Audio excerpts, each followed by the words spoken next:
Can you speak a little bit about Accenture's best practices in HR? So I think for us in Accenture, our focus is largely on. It has been in the last few years a lot on capability development and making sure that we build a specialized workforce. And to do that, as I was telling you, we've really re-looked at our curriculum and make sure that it helps employees build the skills they need and the distinctive capabilities that we need in the organization for the future.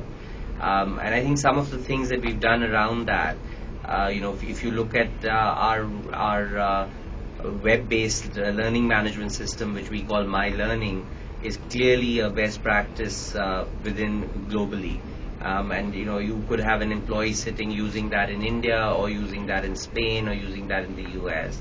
If you look at our programs that we run in collaboration with MIT or with ISB or with XLRI, they clearly are also leading edge programs just because of the span of the curriculum and the number of people at scale with which we cover people.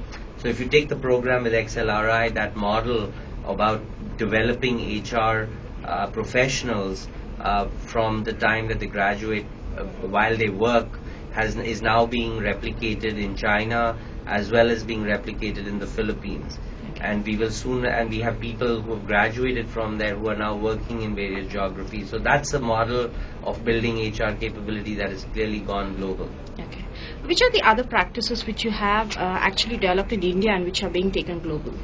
If you look at our functional recruiting model, in terms of specializing around sourcing management, about making sure we have competency-based interviews for our candidates, we focus on the candidate experience, we make sure we track a series of metrics to optimize the supply chain of recruiting. That's demonstrated great results if you see the inorganic growth that the organic growth that we've had in Accenture. So that organic growth story of Accenture and the learnings of how the recruiting has been done are things we are now looking at putting in place in the Philippines again, where we are seeing significant growth, as well as in other growth markets, be it in Latin America or in China. And we actually have a lot of our recruiters who had multiple years of experience in India now going and working there in those markets to actually embed those practices in there.